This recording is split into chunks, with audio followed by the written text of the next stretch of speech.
Cord to the cloud. Ta-da! And with that, I want to say good afternoon to everyone and welcome to session number 2 of the 2021 PRSA Midwest District Week virtual conference. My name is Patrick McSweeney. I'm a member of the Southeastern Wisconsin chapter in Milwaukee. It's my pleasure at this time to introduce Diana Henry, Director of Public Relations at Rippe Keane Marketing in Madison, Wisconsin. Diana serves on the board for the Madison chapter. She's an award-winning television journalist prior to transitioning to PR 10 years ago. So like me, she's a refugee from the TV world.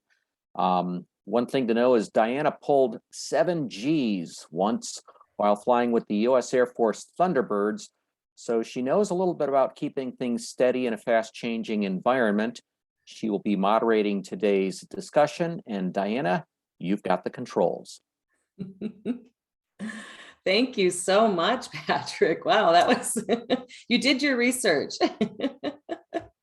I love it. Thank you. All right.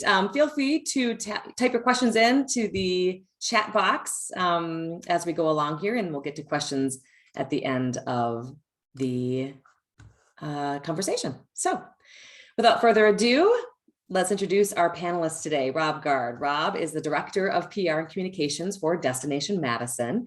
He focuses on media relations, building organization and industry awareness, and community engagement. He was honored for his communications efforts with the 2021 PRSA Wisconsin Awards for Communicator of the Year for here in Wisconsin, and he serves as president of the PRSA Madison chapter. Anna Shircel, I knew I was gonna get this wrong. Shircel. It's a tongue twister for me. Anna, thank you, is the PR and communications manager for Destination Madison, serving as the lead for media relations and media analytics.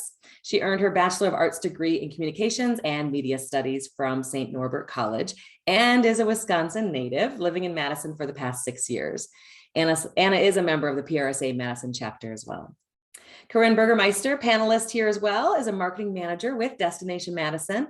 She's experienced in marketing and storytelling, loves uncovering and sharing every inch of Madison for visitors to enjoy, and she fell in love with the city while studying journalism at UW-Madison. In her current role at Destination Madison, she leads content strategy and serves on the social media team. She also serves on the board for Social Media Breakfast here in Madison. So what are we talking about today? We're once upon a COVID time, storytelling strategies, shifts, and solutions. The pandemic emphasized the importance of communications collaboration to keep businesses, organizations, not only relevant in this rapidly shifting landscape, but also afloat, right? Alive, around. Destination Madison, the travel and tourism entity for Madison, Wisconsin, was faced with the challenge of keeping a local travel industry alive when, as we all know, travel was halted. So in this session, we're going to talk about layering storytelling across PR, social media, digital, and marketing platforms, and how that can lead disparate audiences to the same conclusion and close the book on a successful communications campaign. All right, let's kick it off. Let's talk storytelling. Let's start with you, Rob, and tell us a little bit about Madison for those who are not that familiar. Thanks, Diana, and thank you everyone for joining us today. So I'll give you a little bit of an overview about Madison and kind of let you know how our organization tells the story of Madison. So Madison, Wisconsin, we are the state capital. We are the home of the University of Wisconsin, home of the Badger football team. If you joined a little bit early, you may have caught a little smack talking between Patrick and the Wisconsin contingency, all good-natured, huge Big Ten fans here in Madison. That was our history, was the university and the political aspect of Madison. That's kind of what has made Madison the last 150 years. Last decade plus, that has shifted into a tech industry and a bioscience industry, and we are one of the largest and fastest growing communities in the country in that area. So the feel, the vibe, the dynamic of Madison has changed a lot in the last decade. And we are fortunate enough to be able to tell that story. In fact, recently, Livability magazine named Madison as the #1 city in the country to live for cities, I think, under 5 million people or something like that. So, that's a 500,000 people, not 5 million. We're still one of the best, under 5 million, under 10 million. We're a great city to live in. So we have the opportunity to tell Madison's story on a daily basis. Destination Madison is what is called a destination marketing organization or a destination management organization. What we do is try to get people to visit Madison, whether it be leisure travelers, people coming for meetings and events, but get people to Madison really to infuse our local economy with their spending. We know that visitors help buoy our quality of life here in Madison. We have rapidly developed a really cool music scene and a world-class restaurant scene because of this recent infusion of young people moving here for the tech industry and for biosciences. And what we have struggled to do, or would struggle to do without visitors and their spending, is to keep these venues open for our residents. So we have far more restaurants than we do people who can support it locally. So for example, or for our attractions are the same thing. So our job is to attract people here to Madison through marketing, through traditional public relations, and everything in between. We are funded primarily through hotel room tax. So our organization gets money through the city and through the county from people who stay in hotel rooms or at Airbnbs and VRBOs, places that we collect room tax from. So we have double motivation to bring more people here. The more people who stay in Madison and stay overnight in Madison means the better our budget is to be able to support our storytelling efforts. We are a huge meetings and events market. That's what drives most of our hotel rooms. Our organization will host somewhere around 100 different events a year. That's in addition to other events being put on by venues, by different community groups, and is also outside of what the university puts on with sporting events. Our team, the branding team, is broken up into the PR and marketing groups. We also have a partnership group, which isn't a direct part of the PR team, but definitely infuses the work that we do with our connection to our partner businesses and organizations. We also have a sales and services team that works directly with the meetings and events market, and a sports team that works to draw sporting events here. So we have everything rolling for us. Great city, great story to tell. And that is Madison in a nutshell. So Rob, let's rewind time a little bit. What were you focused on when you headed into 2020? Well, the great thing about Madison, as I mentioned, is just kind of this recent vibrancy, which has turned us into a really cool urban destination. We have everything that you need from an urban destination. James Beard award-winning restaurants, award-winning theater productions, a world-class music scene. We are a pretty good, not quite halfway point, but stopping point between Chicago and Minneapolis along Interstate 90. So you find a lot of bands who are playing those A-list cities, top tier cities, Chicago and Minneapolis, stopping in Madison because we have the enthusiasm and the geographic advantage of being able to support those groups. So heading into 2020, we were working particularly on trying to attract trendsetters, people from the coast, from our direct flight markets, who could come to Madison, tell a good story on their own social media, and kind of enthuse people about this somewhat unknown destination. For those who know Madison, they love it. For those who don't know it, they just don't know it. It's been a challenge we've been trying to overcome for many years. And we've recently had enough media attention and just enough amenities and growth to really start to draw attention to Madison. So heading into 2020, it was to draw people here saying, hey, you're not in flyover country, you are in a vibrant, cool, amazing city, and you have all these amenities. And by the way, when you're here downtown, having this incredible meal or going to a cool concert or seeing a great museum, we also have some lakes. We have 5 lakes nearby. Get out and enjoy those. We have some hiking trails, et cetera, et cetera. But get here and enjoy our urban lifestyle and with a little bit more of a slow, relaxed pace. So that was kind of the focus going into 2020. Yeah, it's a unique spot Madison's in, right? Because we're so close to larger cities, Chicago, Milwaukee, not far from the city, Twin Cities. So yeah, it's putting that stake in the ground that we too are, Madison is a place to come and visit for some cool stuff.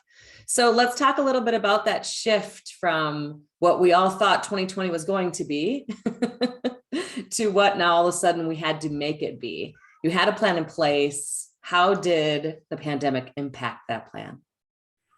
Well, the image on screen is what we were thinking in February, March of 2020. It was like, yep, let's get everybody here. We'll just pop them in the middle of our downtown, fun times, spend your money, and yay, Madison. What we ended up with, what everybody ended up with, was a dramatically different Madison. It kind of felt more like this.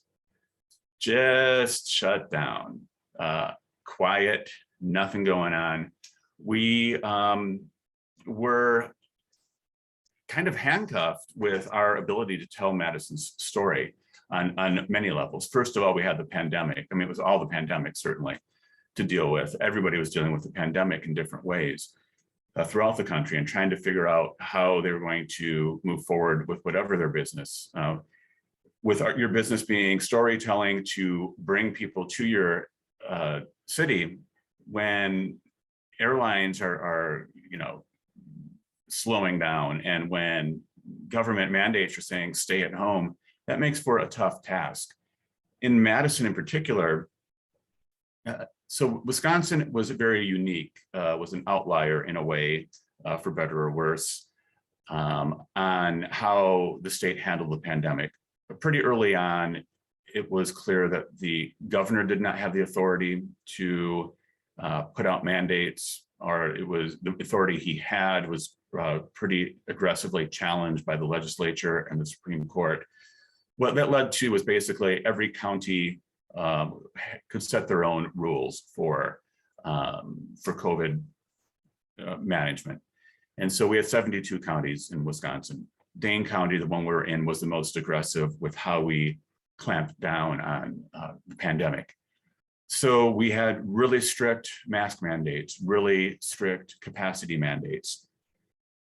So to start off with, we were kind of behind where other counties in the state could activate their visitor outreach.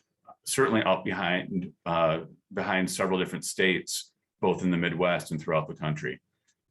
Additionally, we were told by city officials, government officials, essentially, don't bring visitors here. We want to keep this a bubble, keep it tight. We don't want you going out and saying, hey, you can visit Madison if you're wearing a mask, and hey, you might have 25% capacity in a restaurant, but please come here. We were really it was indicated that it would be safer for the community to not do that. So we had to shift our storytelling a little bit and kind of how we were going to approach it.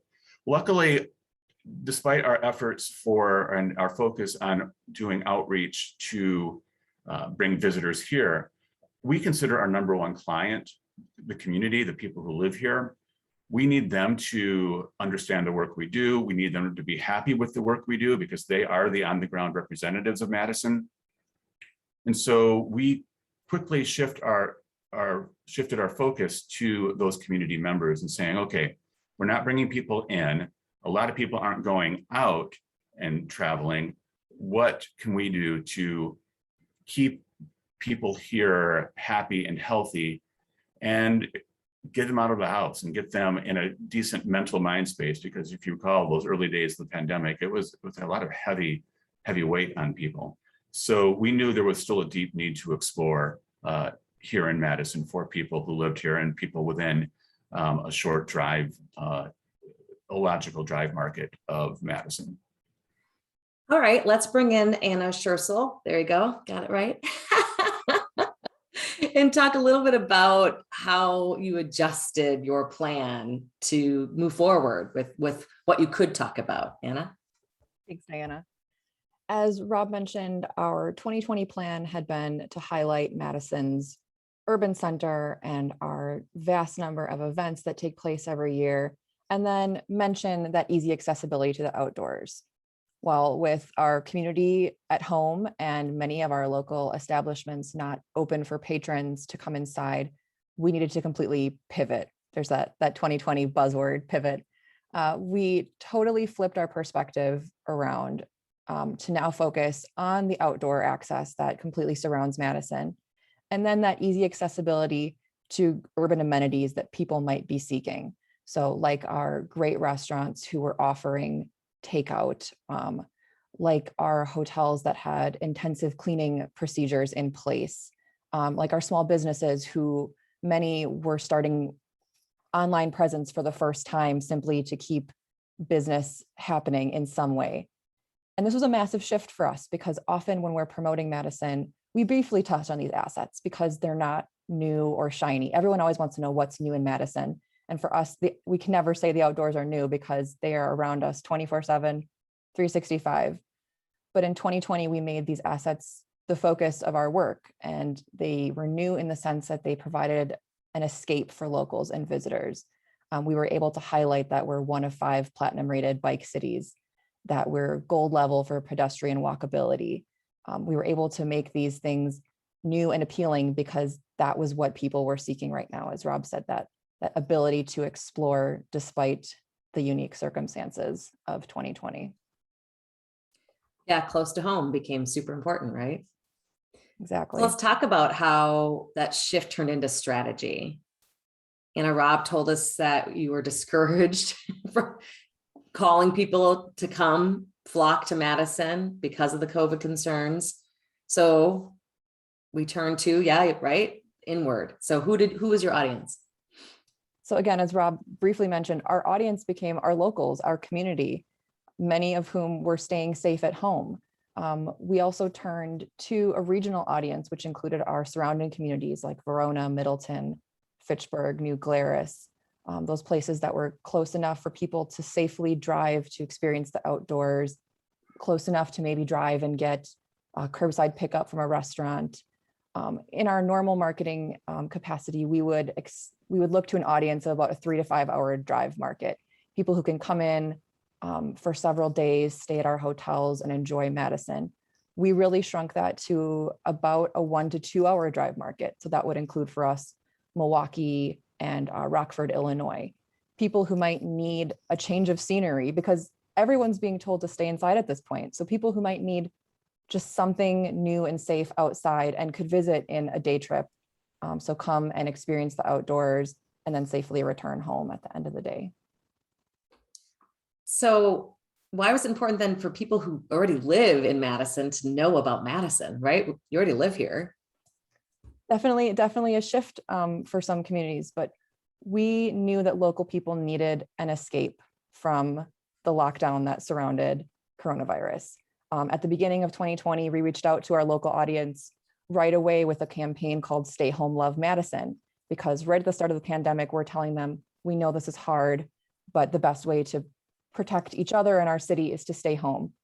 But now, being a few months in, we knew that people needed something to do. They needed a safe way to get out and explore and seek that sense of escape. But on top of that, we also knew that this was the audience who was going to authentically talk about Madison and the outdoors. And they were going to share their experiences about how great our outdoors were on social. And so this was a more organic approach to planting that message about Madison as an outdoor community, rather than the message coming from us as a DMO. Because while we have a great audience and we can certainly share that story, if you're looking for a true authentic experience, you're going to look for someone who lives in Madison. Maybe you have a friend who lives in the city and they're telling you that, man, I just took the greatest hike to Picnic Point the other day and it felt so safe and so nice to be outside. So those are the people that we wanted to be sharing this story as we moved forward. So how did you approach that then, right? There's a lot of great places to highlight, but what were the focuses? So we created our overall Explore Outdoor Madison campaign for the summer of 2020. And this campaign, the main goal was to tell people to get outside and experience something new in the outdoors in Madison. But to kind of refine that, we wanted to focus on these 4 main pillars that we had identified that were key to Madison's outdoors. So for us, those were trails. We have 240 miles of hiking and biking trails, so plenty to go around in the midst of a pandemic. Picnics. This was a great way for people to be outside, but to also keep supporting our local restaurants. Like I said, many were offering curbside pickup or delivery. So a great way to support multiple things, but still, again, enjoy the outside. Maybe a little different from what you were cooking at home. Our green spaces, so that includes our 270 parks that are in Madison, and then our lakes. Madison's surrounded by 5 lakes, 2 make up the lakes that surround the isthmus. But again, plenty of water space and great ways to get out on those. But we knew that with these pillars, we again needed an authentic voice to share these stories, because for people who live here, these are, again, things that you see all the time. They're things that are available. So we needed some voices that really would share why these were so important to Madison right now. So we connected with locals who had a passion for the specific pillars to serve as subjects for a series of videos. One person is a member at a local boating place. Another person specifically highlights accessibility on trails. We had a local disc golfer, and then a family who just loved to be together outside. So these were local Madison people who really had a passion for what we were talking about and could serve as great ambassadors for these assets. So Rob, if you want to show the overview video of the campaign.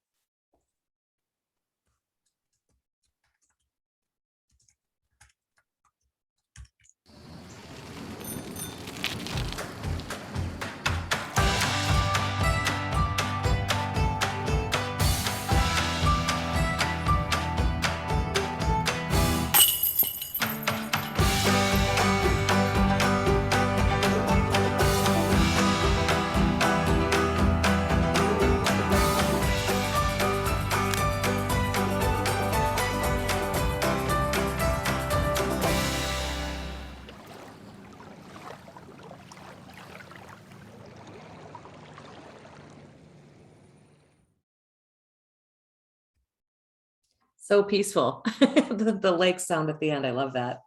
So let's bring in Corinne now. Corinne, so how do you take the strategy, the ideas, and turn it into reality, the solution? Right. So we had the strategy in place, and then we sort of worked to identify holes in what people should be involved in this project. So usually when we do campaigns, it's just our marketing team, really focused on marketing. But for this one, we really thought about what other staff could we bring in. So we've worked really closely with our PR team to tell all those stories. And too, like Rob had mentioned, events were paused. Conventions were not coming here. We had a lot of team members where their work was just paused, and how could we bring them in to help amplify this message? Rob, would you go to the next? Thank you. So working with our graphics to make sure everything was cohesive, we went with blues and greens to tell that peaceful, refreshing, relaxing story. We also worked with our partnership team, and they worked with the Madison Parks Department. So we have these 200 plus parks, but there wasn't a great way for people to find out about them. So our partnership team worked to create listings on our website so people could easily search parks and find them, which was great. This hasn't been done anywhere before, and now it's a resource that'll live on forever. So that was sort of our internal collaboration. Everyone really came together on this project. Externally, we worked with our surrounding community, so Middleton, Fitchburg, Verona, and Sun Prairie, because they were hurting too. They needed the visitor spending as much as we did, and so together we were stronger. We're a partner-based organization. We have about 500 local businesses we partner with, and they needed help too. So we started thinking about how could we get them involved. By that point, they had started doing takeout and things like that. Our hotels were able to come up with some creative packages for people that wanted to stay overnight. So really thinking about how we could weave them in, and then also getting them, all the people that we're partnering with, to share this campaign and sort of amplify the word of mouth, because we were in a place where we knew our funding was likely going to be cut. And so really being smart about with what we did have. Another really interesting partnership we did was with Eat Street, which is a local food delivery service. So we worked with them to set up food delivery to local parks, which is something that hadn't been done before. And just really great if you're spending all day at the park and you would like a picnic, they could come deliver it to you. So that was awesome. We also then, with our smaller budget for this campaign, we did apply for grant funding through the State Department of Tourism.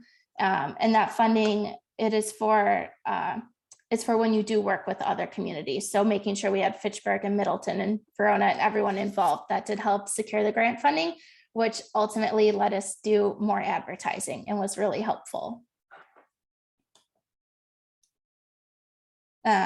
Again, looking at what our organization's objectives were at this time, we wanted to keep Madison top of mind as a travel destination for regional visitors. We wanted to connect and engage with Madison residents. Like Anna and Rob have said, they're our biggest advocates. They tell the story of Madison, and we hear time and time again how great and important the people of Madison are to visitors. So it's really great to keep them engaged and happy. We also want to support our local economy and businesses. So that goes back to the restaurants and shops and things like that. Thinking about our campaign engagement specifically for Explore Outdoor Madison, we wanted to drive people to our website. We had a landing page where we curated all of the outdoor information in a really beautiful and fun way. We wanted to engage with people on social media. So all of our posts were very interactive with polls and questions, and made that a really fun place to be. If you guys remember, I personally was spending a lot of time on my phone back then, because you're stuck in your house and you're just desperate to be talking to anyone. So that was a really important component of this campaign. Rob and Anna on the PR team worked to secure earned media and tell that story to reporters and journalists and sort of the influencer crowd. We also worked to direct locals and visitors to the unique outdoor offerings. And with all of those adventures we created, we paired them with a food or a drink you could pick up along the way afterwards. Okay, the next one, I'll just read you this to sort of remind you what mood we are in. So this set the tone for the campaign. Greater Madison is an outdoor lover's paradise, green space and trails, 5 glistening lakes, and over 270 parks perfect for picnicking. Whether you're a resident looking to try a new to you park or trail, or a visitor eager to spend some time outdoors, you'll find ample space to explore and unwind safely. Plus, urban amenities, including hotels, boutiques, and award-winning restaurants are within an arm's reach. So we really set up Madison. Not only do we have these great outdoor assets, but we're different from the Northwoods. We have really great bigger hotels, brand name hotels. We have the hospitals nearby. So we really leaned into safety and all the space that was available here in Madison. And then looking into how we set up the campaign. So we centered this campaign, like Anna mentioned, around 4 pillars: green spaces, lakes, trails, and picnics. And with that, we identified 12 iconic outdoor adventures centered around these themes. So these are the things in Madison that you absolutely have to do when you come visit. It's kayaking out into Lake Monona, taking in the skyline, the Frank Lloyd Wright Monona Terrace, our Wisconsin state capital. It's hiking out to Picnic Point on UW-Madison campus, seeing all of that, hiking and biking in the Arboretum. I know I became a big fan of the Arboretum during this time. And what we were finding was that so many locals didn't know these things existed, or didn't know, or just hadn't done it before, but they had always wanted to. So we arranged these 12 adventures, and we released 2 per week. The next slide has some of the campaign creative, again, talking about those blues and greens, really calming, really peaceful. We worked with focal flame photography to capture some really great imagery at all the places. It was very important for this campaign to show Madison exactly as it appeared right now. I know one of the pictures I included, you can see blanket pods at James Madison parks because we were making sure people could be spaced out at parks. It was very important to tell visitors exactly what they could expect so they knew they would be safe. We made this easy for them, and the photography was a huge component to that. How we executed this campaign, we had a wide variety of tactics to kind of weave that storytelling everywhere we went. So we created the 12 adventures. We also created 9 blog posts on top of that, really dialing into different niches. So we had something for people with dogs that wanted to get outside. We had a post on accessible playgrounds. We had stuff specifically for parents and young kids who needed to get out of the house.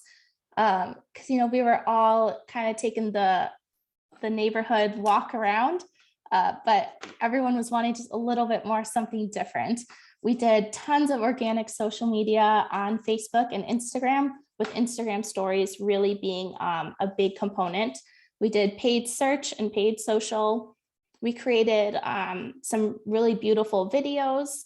We had, every week we released an adventure, we sent out an email too, just in case people had missed it. And that drove a lot of traffic as well to our website. Media outreach, the Eat Street partnership, and then again, just a website refresh in those parks. And then on the right there is what our landing page looked like with the adventures. So you can see a couple of them at the top, and then at the bottom, we had them blurred out. Which is a really fun way to keep people coming back week after week, to stretch out the campaign to last all summer long. And for us, it just was a great way to keep things fresh and exciting. A sample of our blog here, we really flipped the format because this was a time when people did have so many questions. So we changed our blogs to be a Q&A format. We included a lot of extra details, like why should I check this out? What makes it iconic? What should I pack with me? Like sunscreen, sensible walking shoes, cash, things like that. And then again, at the bottom, we also paired with food and drink recommendations if you wanted to get takeout on the way. This is not how we normally format our blog posts. We're usually a lot more lighthearted. Not to say these weren't, but these were very tactical, and we wanted people to feel prepared, comfortable, like they had everything they needed to go out and explore. The next one, this is just an example of a couple of the ads we did. We placed ads with Sojourn was one example. With that, we were able to track people's intent to travel. So that was a really helpful one. We also placed ads with local media to support them, but then again, also our audience was primarily local. So it was the right people to work with to get this message across. Next, I just want to show a couple samples of some of our social media stuff. So here are some of our Instagram stories. With each adventure, we wrote the blog post, and then one of our staff members would go out and do it and take our followers along with us. So this is an example of the Lake Monona paddle at Brittingham Boats. We included a lot of swipe up links so people could not only read the blog, but also get their questions answered. And with all of these, we highlighted whatever safety precautions were in place so that people knew what to expect. And then here's what just a preview of what people would see if they went out onto the lake, which is beautiful. I like doing it. If you've never been to Madison, I hope these will kind of convince you. And then we're gonna play some of the stories just right now.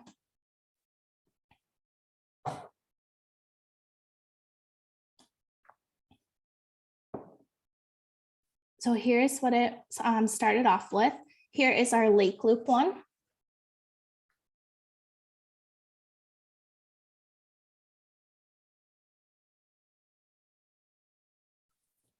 Just a beautiful view of the lake. We highlighted that bikes were available to rent. We know that not everyone has a bike.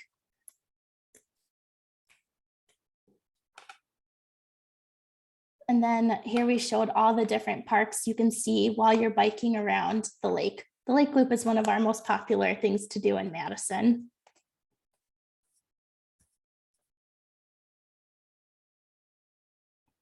At the end of each story too, we offered a place for people to ask questions, and it was really popular. So we kept up with that for every adventure. And then our next story is Picnic Point, which is a beautiful hiking place. You'll hear me talk here. Some of them were more talking, and this is one. Madison, I'm here today to reveal our second iconic adventure, Swipe Up to See It. Each week we're revealing iconic adventures, ways for you to get out and explore outdoor Madison safely this summer. Today we are at Picnic Point on the Lakeshore Nature Preserve, which is part of the UW campus. There are 300 acres to explore on the Lakeshore Nature Preserve, but the most popular is a 1-mile hike from the entrance of Picnic Point to the tip, which is what I'm doing right now. So stay tuned and I'll show you what that looks like.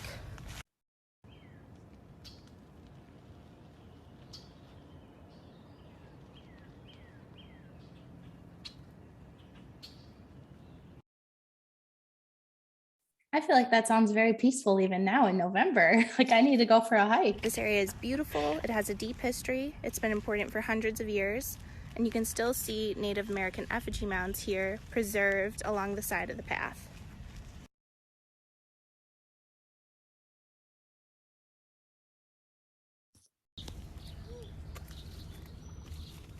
We included a lot of those swipe ups and polls to make the stories really interactive, which was so much fun.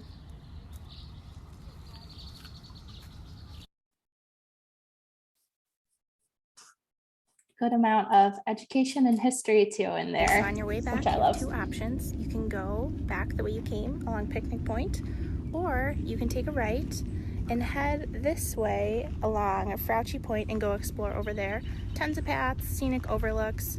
I really recommend stopping there if you have a little more time.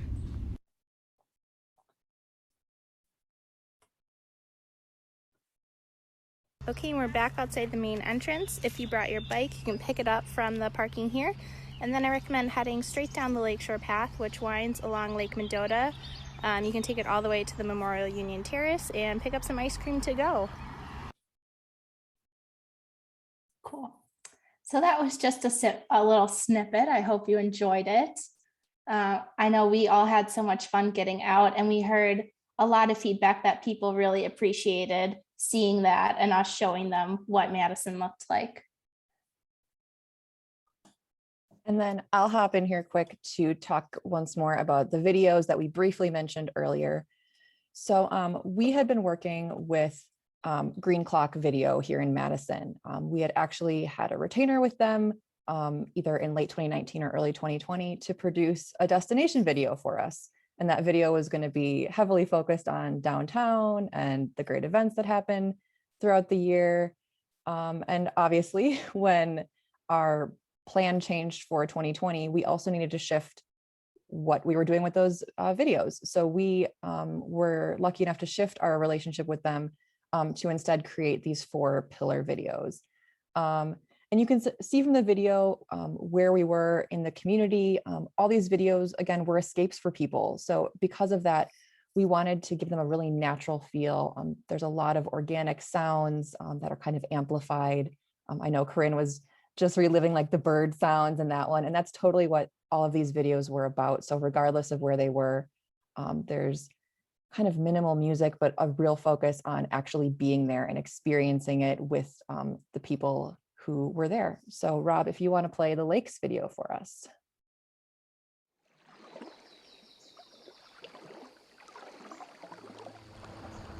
You don't even need to be able to see the beauty. You can feel it.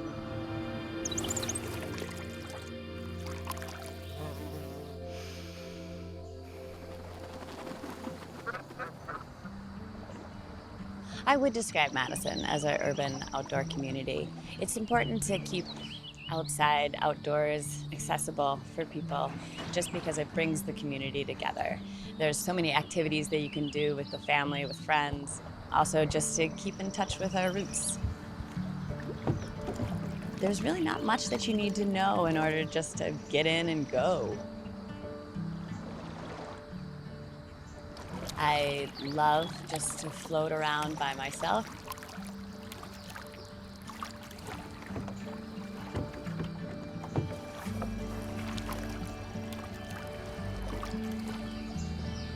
It's really important to be able to have an oasis, to find a way to relax, to recharge. And kayaking is a wonderful way of recharging your battery, of taking the time to appreciate nature and the simple things in life.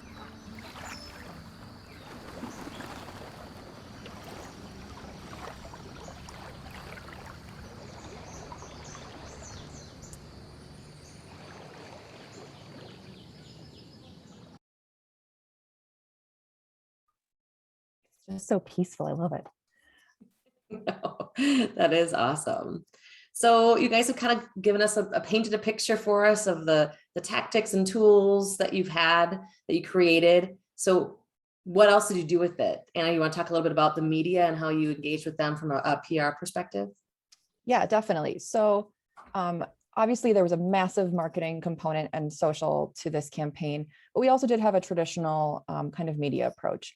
So we sent out an initial press release kind of launching the campaign and telling our local media about it. Again, because this was so important to engage locals in, it was really key for us to kind of engage our local media to help share that story. So through that initial press release and then a follow-up release announcing that partnership with Eat Street, the local delivery service that Corinne had mentioned, we received 11 total mentions, all within the Madison market, mentions on all 3 of our local TV stations, which was huge to make sure we were really covering a wide audience, and then an online mention with one of our local papers, the Cap Times.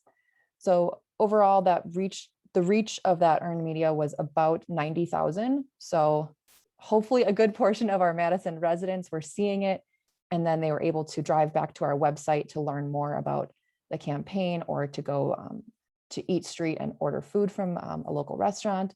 And earned media was about 3,000. So not the most impressive earned media number you've ever heard, but what was more important than that was that reach, and was just amplifying that story to more traditional media routes. On top of our press releases, we also worked with the Department of Tourism on their co-op program to do some virtual desk sides. So in a normal world, we might go to Minneapolis and we might meet with a variety of writers or editors for desk sides. So it is what it sounds like. You'd go to their office or to coffee, and you'd chat with them and you'd share what's new in Madison, what's our pitch for the year. So maybe we'd go and we would have said, we're really highlighting the downtown and all the events. But because we had made the outdoor shift and we weren't traveling, we did these virtual desk sides. So we ended up meeting with a variety of people from our larger regional area. So Chicago, Minneapolis, Ohio. That was very well planned for us, because we knew that once COVID was beginning to subside, that the next step in travel would be these regional road trips, that people coming from a larger area, so more like our traditional 3 to 5 hour drive market, would be looking for somewhere that they could get to easily without having to fly. And then we could attract attention for Madison about this. So we could keep Madison on the top of people's minds for those stories coming out in the future that were about the next steps of travel and where was a safe destination to go that was maybe more mid-sized and had those amenities, but also that those outdoor offerings. What resulted from that was actually a number of really high profile pieces about Madison that weren't directly about this Explore Outdoor Madison campaign. For example, we were able to help secure a placement in Midwest Living for a local spa. Again, not at all related to Explore Outdoor Madison, but the conversation was able to happen with an editor from Midwest Living through this desk side, and it resulted in a different kind of coverage, equally as great for Madison. And the campaign really just kind of helped helped keep Madison top of mind for people and allow us a way in to continue to talk about stories that were going to be important going down the road. And then from those desk side visits, we also worked with the Department of Tourism on 2 virtual FAMs. We were able to draw people in on these FAMs and say, you know, you're not able to visit here right now, but when you can, here's all these great outdoor adventures, and then you can enjoy cheese and beer afterwards, because what's a FAM without some cheese and beer sampling from Madison? So overall, really fantastic media outreach through this campaign. Of that ripple effect, right? That's Exactly. awesome. That's a good sign of people being interested in what you're talking about. So that's great. So let's talk about how we measured. What did we get from all this? What did you guys learn? How did media went pretty well? How about all the other good stats and data? Corinne? Yeah, so like Anna mentioned, brand awareness was really key for us, and we feel we did a good job of that. I think we also did a great job of staying really true to Madison and our organization, which during a stressful time, I'm so grateful that we were able to do that. Numbers wise, on the left, I just have a sample of some of the amazing content we created, the adventures, working in partnership with the neighboring communities to create content for them too, the videos, the Eat Street partnership. Those are all things that can be used over and over again, because green space is not really going away for us right now. What else? We were able to repurpose that content for our 2021 visitor guide.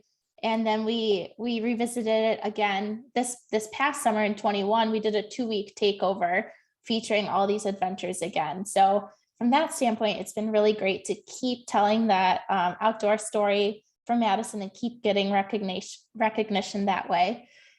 In terms of visitors, the top performing cities were Madison, Chicago, and Milwaukee. So that means we met our goal of reaching the local audience and those nearby drive markets. Web page views over 13,000, which is great. That's where we funneled everyone.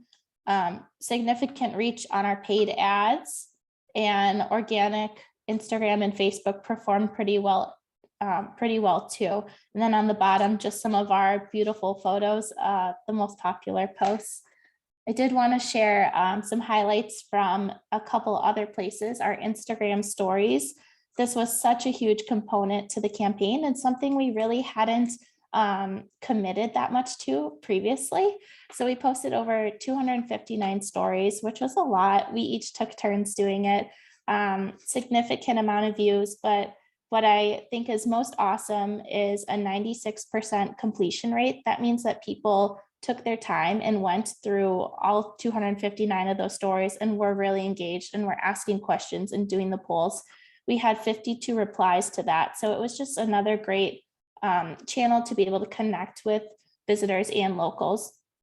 And then on the right, just so glad to see that people did appreciate the adventures. They learned something new. We received so many comments that was like, this is exactly what I needed. I didn't know this trail existed. I found a new park. And at a time when everyone was kind of feeling down, that was the stuff that made me feel like I was doing something good for the community. And I think we help people create a lot of special memories with their family. So I love that part too. Looking at some of the website data, again, some really great page views, a good time on site. Our bounce rate went down, meaning that people that were coming to our website for this were sticking around. This is what they wanted. I also think it's really great that looking at the ages of people that visited our website, pretty well-rounded. Our website tends to skew younger.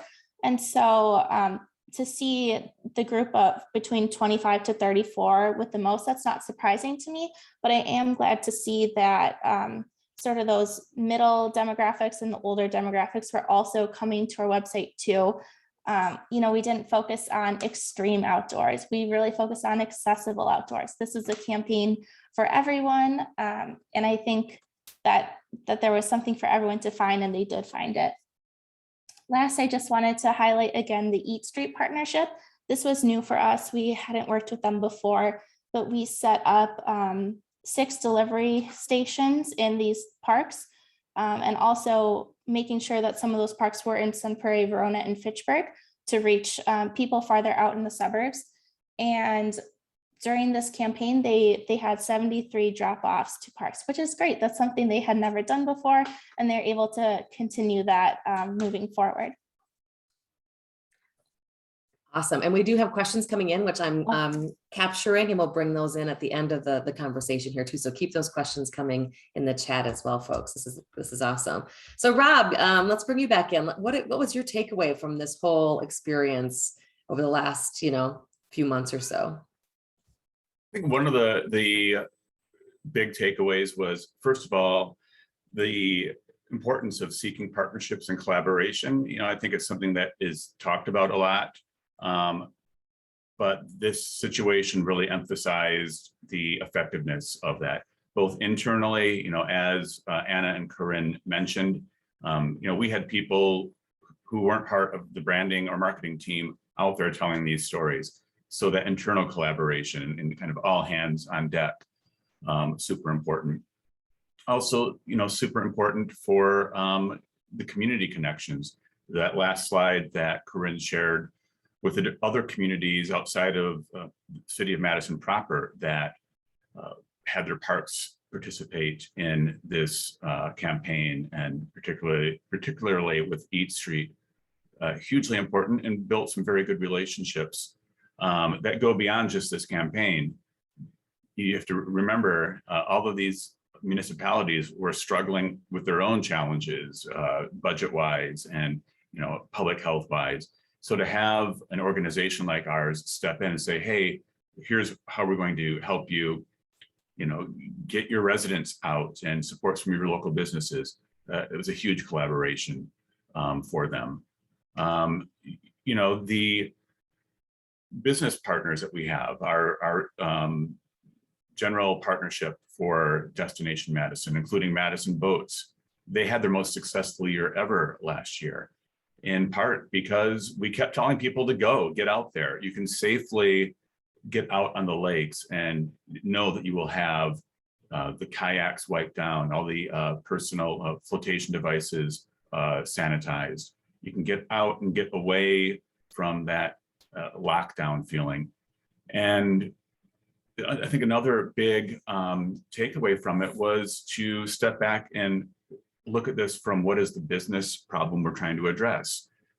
The business problem was money to Madison. How do we get money to Madison to support the work we do to support our businesses and our quality of life?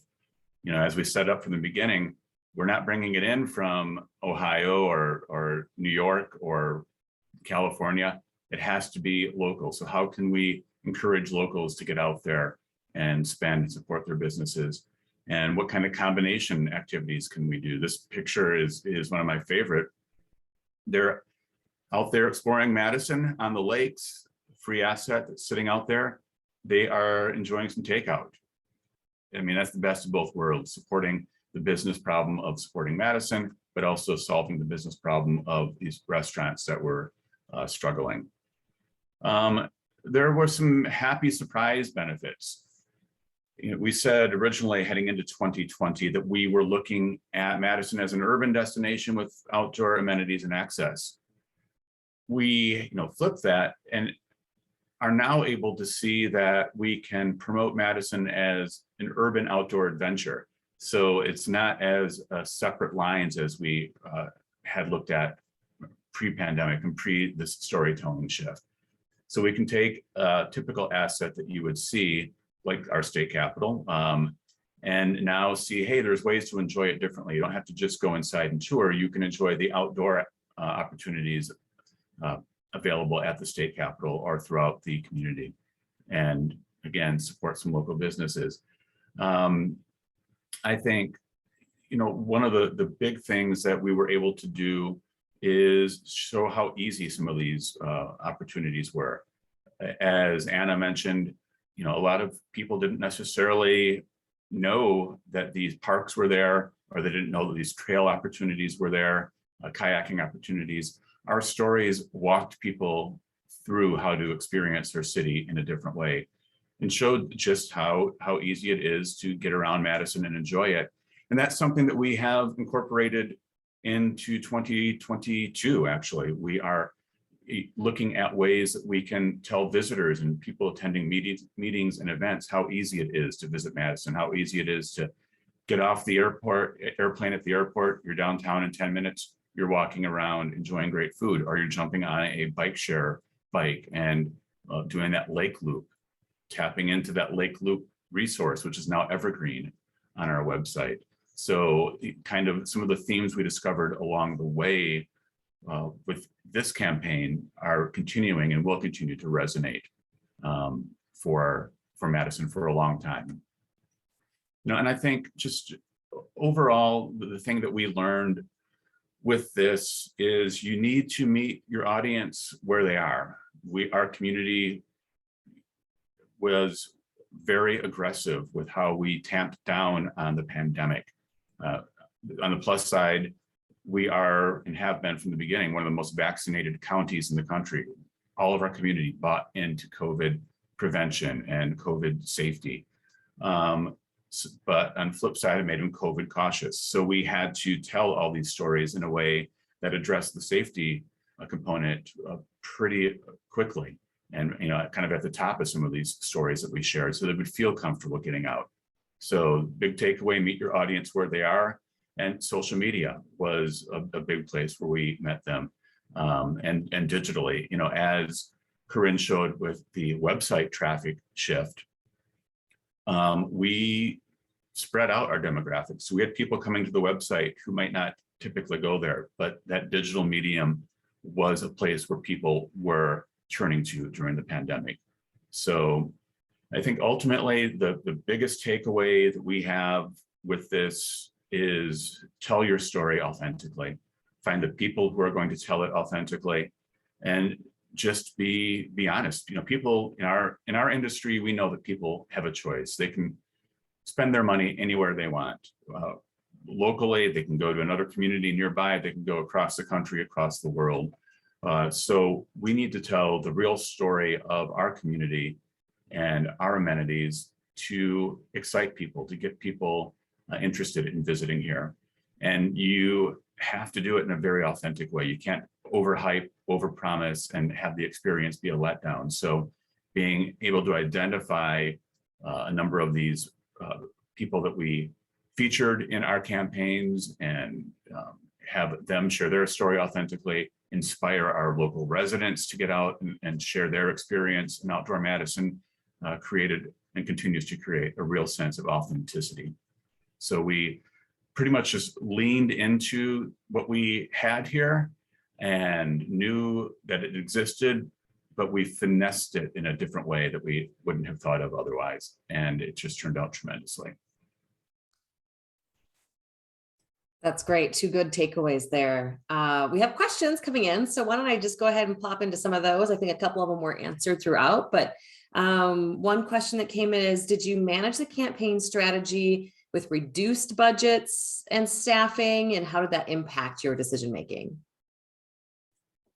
Yeah, I'll start, and Corinne, if you want to jump in as well, because you were kind of in the depth of you know, the paid advertising. But yes, I mean, it did affect tremendously. You know, as one of the leadership team, I think we went through 4 different budget cut rounds, I think over the course of 3 or 4 months. And it's just like, what else can you cut? What else can you cut? What else can you cut? So, you know, it made us, I think organically, you know, you saw, you know, these were locals that we reached out to for help. These are not models we paid to bring in from, you know, another city to show Madison looking nice and pretty. So, you know, the budget issues helped drive this campaign approach, and also turned us to the authentic way that we told that story. And it also helped, and Corinne can touch on the GEM grant from a marketing perspective, but we took some of that GEM grant money, so joint effort marketing grant from our Department of Tourism, and turned it and gave it back to them to buy into this media co-op that Anna talked about, which set us up with these virtual desk sides, which then turned into additional coverage, and quite frankly, continues to turn into additional coverage. We just hosted somebody last weekend who we first met through these virtual desk sides. Corinne, from a marketing perspective, how did that affect things? Yeah, I'll echo what Rob said. The GEM grant was crucial. We would not have been able to pull off some of the photography or the ads that we did without that extra support. Like I mentioned before, too, creating organic content was extremely important too. The way we staggered our adventures to release 2 per week, that kind of bought the campaign some longevity. Whereas if you had more money, you might use your ads to spice it up a little bit. We did it organically. It also made us be really choosy about where we did spend our money for this campaign. It was important to us to advertise locally and put some of that money back into the community. And we, throughout the campaign, kept a really close eye on how ads were performing. If something wasn't doing well, we turned it off, or we found a way to rewrite it. We also saw that Google AdWords was performing the best. And so we were able to reallocate some of that money from Facebook ads and put it towards Google, where people are typing like, where should I get outside? You know, they're already asking some of those questions. So we really leaned into that, as it was one of the strongest places for conversion. So constant campaign monitoring was Yes. super important to help manage the budget the most efficiently. Yes. Awesome. Another question that came in, I visited Madison, this someone wrote, last winter to see my son who is in med school, enjoyed great takeout. Did you decide not to include activities around the university, sports, arts in the campaign because of COVID, or some other reason? Just they're really kind of focusing on higher ed for their brand. Well, we did include 2 things that are on UW campus. So we included Picnic Point, which is pretty close to the hospital. And we did include the Arboretum, which is a little more south on campus and a little bit removed. So we did want to include them in some capacity because they are a huge asset to our community. But they, you know, I can't remember specifically what UW was up to at the time, if students were here or if they were leaving. It was kind of hard to keep track of what the university was up to. And so it was just a little bit easier to lean into what we knew well, which was the outdoors and the food and drink options. So I think for that time, it was easiest to stay focused on that, but we do try to work with them often on our campaigns. Yeah, being a pretty critical player in the Madison area, right? About the Q&A, someone asked, did you have to keep that constantly being updated given the guidance as that was evolving within Dane County? Corinne, do you want me to take that one about the Sure. specific page? So Yeah. Most of the adventures didn't have as much, because they're all outside. There's not a ton of guidance that was necessarily needed in terms of like, here's what you need to access a building, because honestly, at this point, a lot of like the bathrooms were closed at parks, and that's stuff that we would have mentioned within the adventure. But in terms of community guidance, we had a dedicated page on our site specific to COVID guidance, and I believe we actually still do.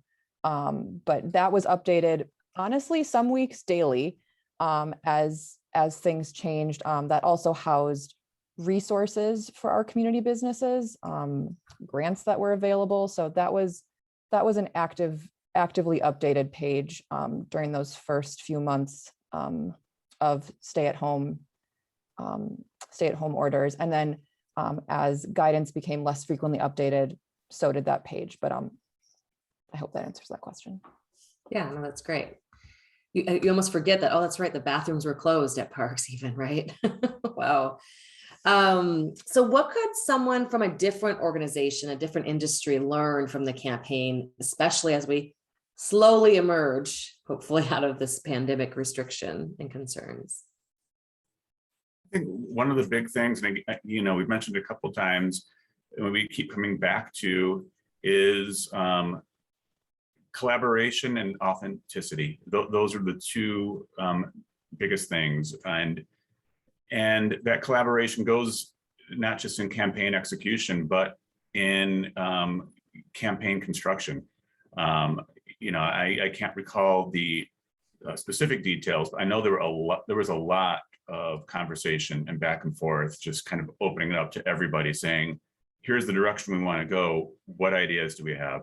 Has anyone have any trail suggestions? Anyone have any picnic suggestions? When we looked for our green space video, it ended up being disc golf. I don't think anyone on the core team would have ever thought of disc golf, but somebody suggested that, and it turned into a great piece. So that collaboration, and then authenticity. We happen to have a ranked professional disc golfer here that lives in Madison that we reached out to for that. We had a top travel writer who focuses on making trails accessible to people of color who lives here that we were connected to through this. So using those authentic resources to tell your story is important. I would have to think that, at least in what I've experienced too, the authenticity part of it can also be the biggest hurdle, right? How did you find your people to tell the stories? If we're not going to our models and all the paid people, right? Like, how did you1find those organic, truly Madisonians to help share their love and passion? I'll jump in. Anna, you worked more directly with Green Clock. I don't know if you want to. Yeah, I mean, I can hop in first. So for example, the lakes video, we are close partners with Madison Boats, who have 3 boat rental locations. And they were our first ask. They said, who do you know who's a member who just, they are passionate about the lakes. They are active members who, kind of also fit the vibe of Madison. We didn't want to have people who, didn't represent our community fully. And they connected us with the woman you saw there who we couldn't believe how well she fit everything we were hoping for. I believe we had someone who knew, as Rob mentioned, about someone for trails. So that was a little bit more of a side ask. The family who we featured for picnics, I believe were friends of someone within the organization. So a lot of just personal connections, which I think is also authentic to us because we want to feel, we want to be connected to the community, and what's more authentic than people that yourself. I think too, like with our staff too, we had that expanded team working on this project, and we did have 12 different areas that we covered, and we really leaned into everyone's personal interests and expertise. So for example, I live by the Arboretum. I go there a lot. I wrote that blog post and I did the Instagram stories there because I knew like what special trails to show or what were some interesting things that people might not know. Anna did one with her dog because she knows the dog friendly paths. So I think just really that's something that everyone could take from this as they think about their own work is, what are your strengths? What are your team's strengths? Is there a way you can lean into those things and use that for your promotions? Yeah, key is for audience, right, is to feel like they can relate, right? So yeah, that probably hit the nail on the head there. Are there specific tactics, partnerships that you're going to keep using now that we're, slowly coming out of this pandemic grip? Yeah, I think those the relationships that we built, particularly with the different parks people, is important. Madison has, I think was it 264 parks in Madison, Dane County area, which is one of the highest concentrations in the country. And they are a huge asset that we can look at in a different way, and now know the people that we can connect to.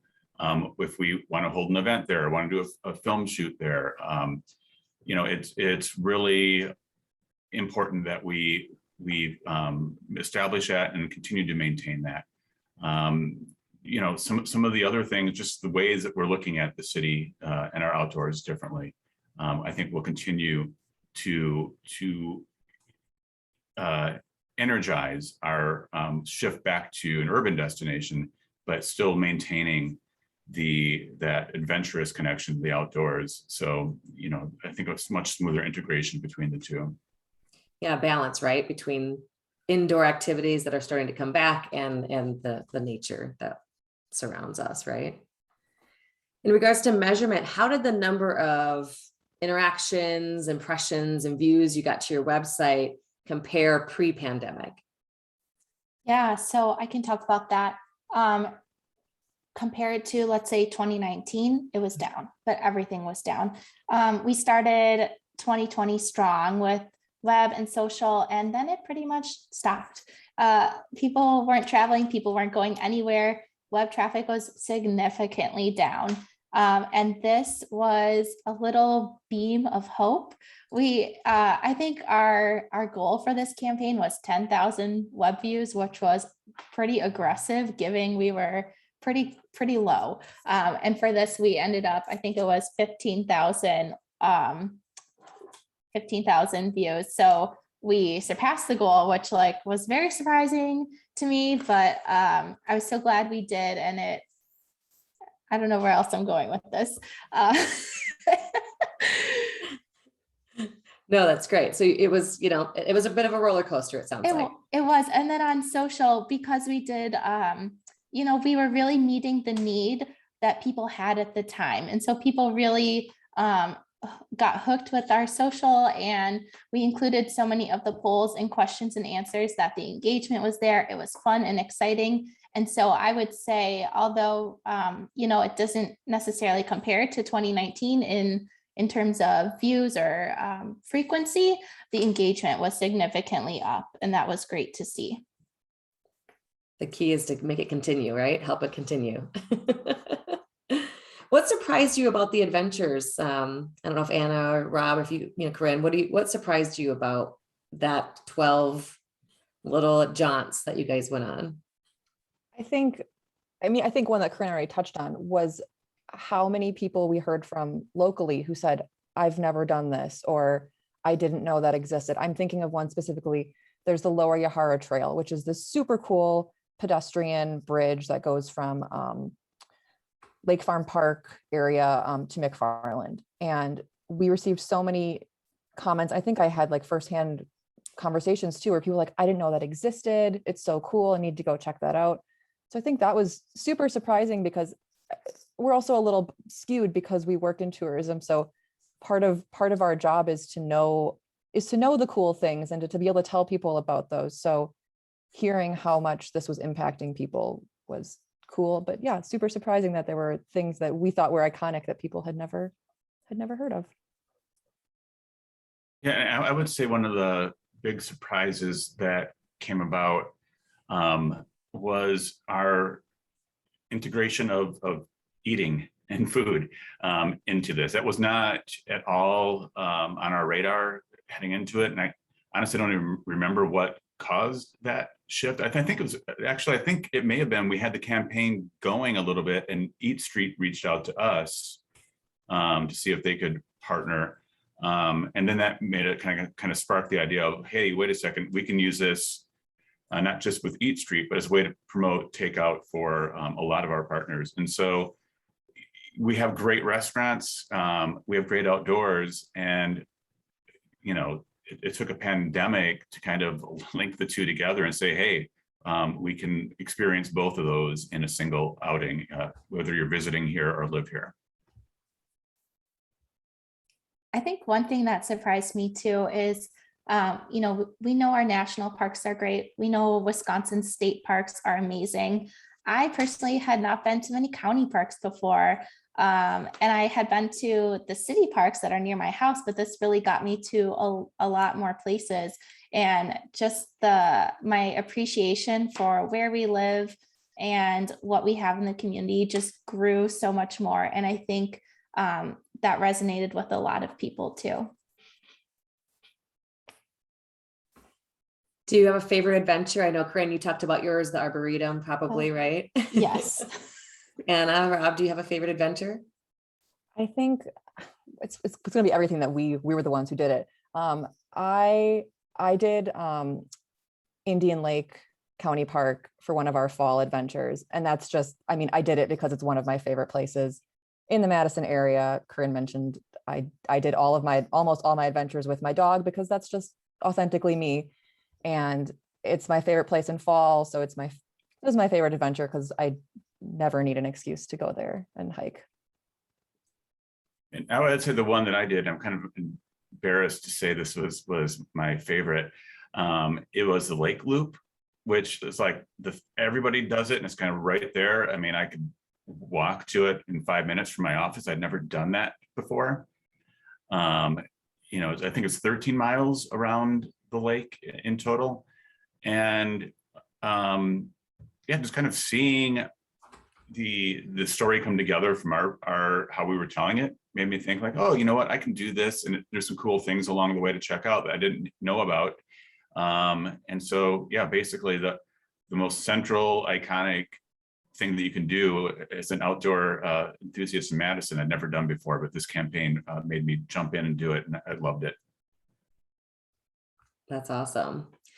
Well, there are no other questions that I see that have come in. So unless there are any others, we could, you know, do the infamous give a little time back in the day. We can do that. However, I neglected to say this at the very beginning, so I'm going to do it right now. PRSA's policy is to comply fully and strictly with all federal and state antitrust laws. Meetings and programs held under the auspices of PRSA must be conducted in a manner that avoids the fact or appearance of conduct that may violate the antitrust laws. You can read more at PRSA's Midwest District website. And with that, you guys get bonus time back in your day. Thank you so much to Destination Madison for sharing your story on, you know, being authentic and sharing some of the data that you had throughout the campaign as well. So really appreciate the insight and for promoting Madison. Have a wonderful day, everyone, and we'll see you hopefully in another session.